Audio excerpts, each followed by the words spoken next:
Welcome to Cellar Door. I'm James. Thanks for stopping in. If you're new to the channel, Cellar Door tells original, snack-sized tales of horror that range from spooky to scary to beautifully haunting, and each story is written and narrated by me. There's no AI, just the results of me clacking away on a keyboard. So if you like original stories with a creepy vibe, then you're in the right place. In today's story, we follow Patrick Careen, a new homeowner who discovers a sealed door to a small crawl space during renovations. But the space may be more than just a place to store boxes, and may very well provide an explanation for the mysterious disappearance of the previous owner. Now let's get to it.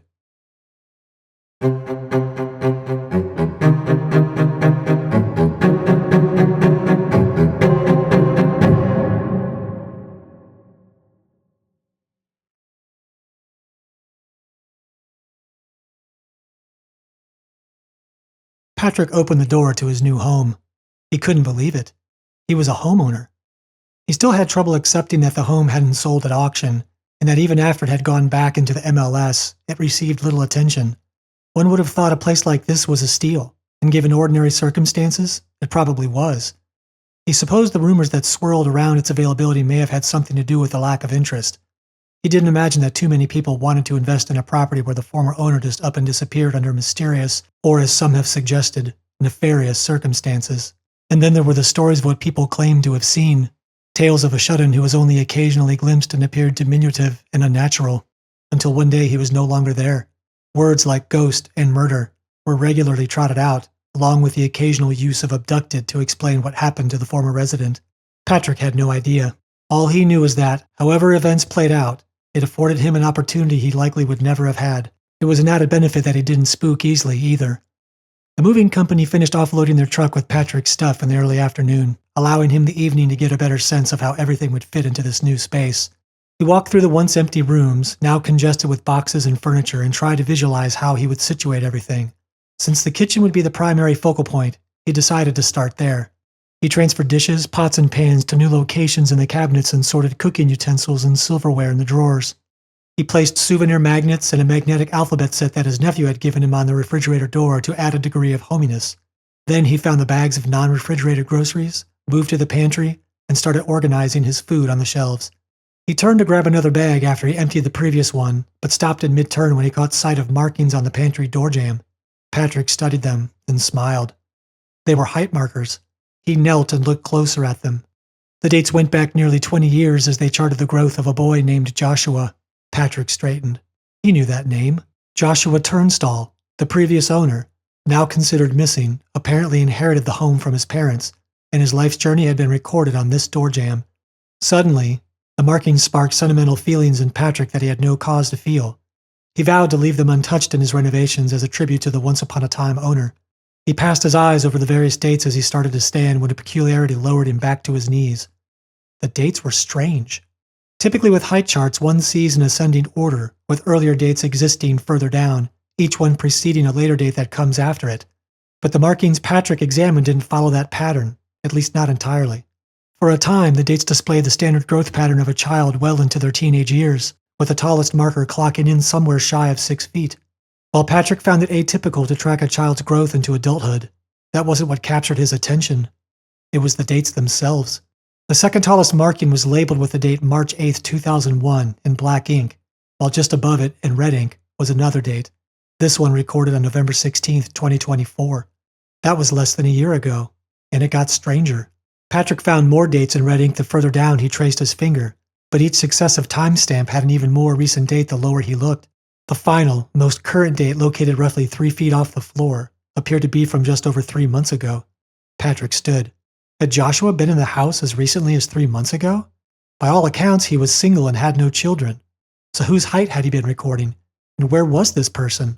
And why had the current set of dates descended as time progressed? Patrick mulled this as he shut the pantry door. He was sure there was a good reason, but he was just too exhausted to think about it. He decided to assemble his bed, throw some sheets on it, and grab a shower. He had never wanted sleep more. With luck, he would get a full night's rest, for tomorrow marked the start of the restorations. After 9 solid hours of shut-eye, Patrick made breakfast and started his day. He decided to begin, of all places, in the upstairs guest room. While it made more sense to attack any of the rooms in which he would spend the most time, the corner guest room most nagged at him. He blamed the wallpaper. It was a hideous pattern that employed a garish color scheme. Even just seeing the room through the open door as he walked by was the visual equivalent of a fork on a chalkboard. He needed to act, if for no other reason than to preserve his sanity. He spent several hours peeling and scraping paper, removing large chunks in a reasonable amount of time. At first, Patrick thought the wallpaper was years old, but the ease with which he could remove it left him unconvinced. To him, it seemed relatively new. He knew he would likely have to employ a steamer to get the remaining scraps off the wall, but that was for another day. Working a putty knife into a seam, he freed a section of paper and tore it from the wall. The piece ripped all the way to the floor, but once Patrick cleared it away, he was left looking at a small door. Roughly 2 feet square, it had been nailed shut. In no universe could Patrick allow it to remain that way, so he retrieved a claw hammer and pried out the nails. Grabbing a maglite from his toolbox, he opened the door and shone the light inside. He didn't know what he expected to see, but it was certainly more than nothing. He crawled into the space and panned the light around. The tiny room was roughly 4 feet deep by 4 feet wide, with a low ceiling of 3 to 4 feet. Patrick didn't understand. To him, it just looked like a compact storage space. He would have thought that an out-of-the-way nook would come in handy. But this one had been wallpapered over and nailed shut. Why? What possible reason could Joshua or his parents have had to close it off, assuming they were the ones who did it?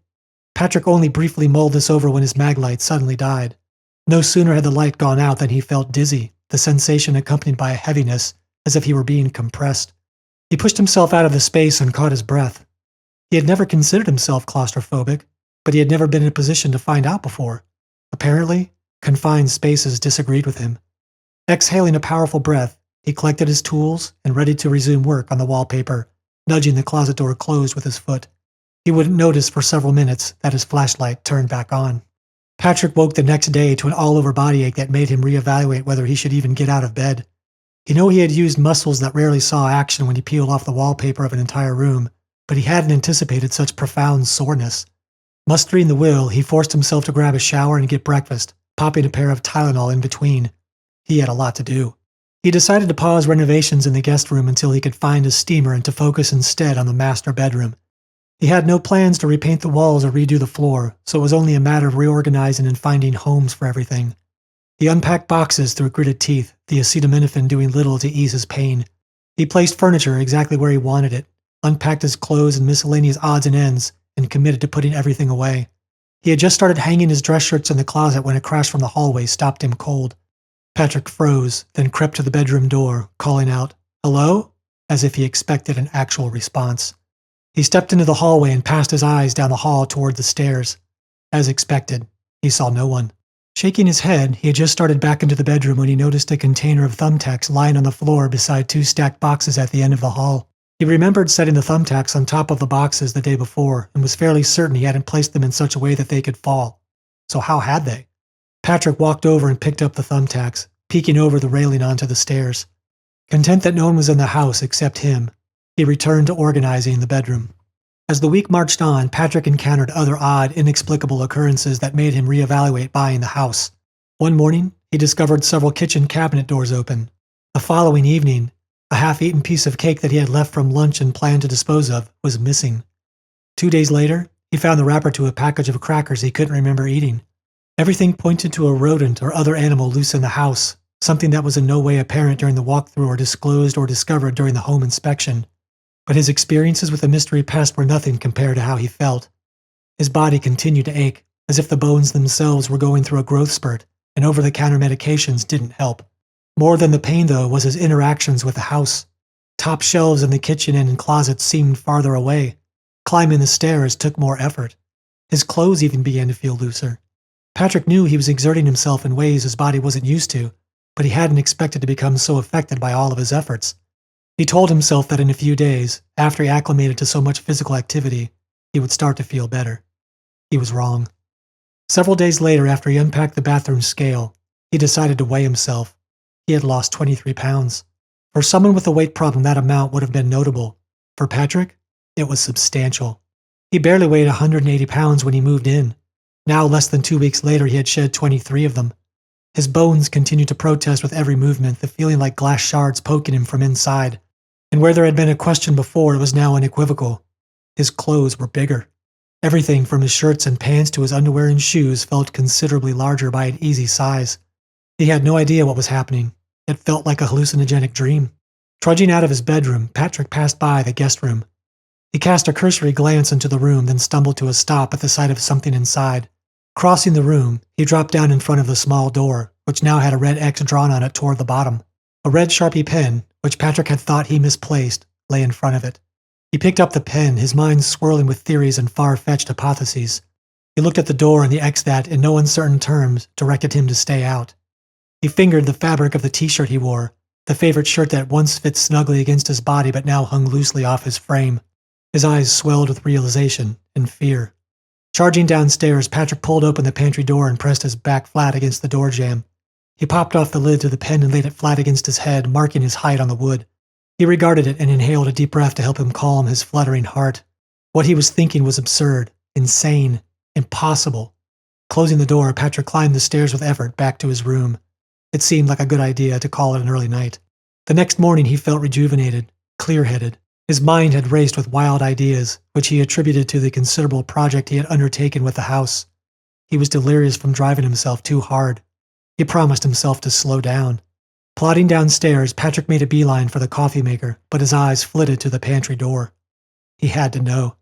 Opening the door, he grabbed the Sharpie and stood against the door jamb. He shook his head at the ludicrous thoughts dancing through his brain. As before, he pressed the pen flat against his head and, with a shaky hand, drew a line. But when he stepped back to view the result, his tepid smile eroded into a visage of disbelief and horror. The line was lower than the one he had made the previous evening, by nearly 2 inches. Patrick stumbled into the kitchen, the world tilting on its axis. It couldn't be, he thought to himself. It's not possible. But his incomprehension at accepting what he saw, what was happening, was compounded when he discovered the alphabet magnets he had placed on the refrigerator now spread out on the counter. In a daze, he shambled over to them and discovered to his increasing shock that they weren't simply scattered there. They had been arranged into a note, and it had been signed. Through a barely there voice, Patrick forced his lips to say aloud what his mind refused to process. "We need to talk," the note read, the name just below it one Patrick knew, almost expected, as he croaked out the word, Josh. If you enjoyed this story and would like to hear other dark tales, I invite you to check out some of the links provided here or to visit my page, and of course, please subscribe to hear my latest. Thanks for listening.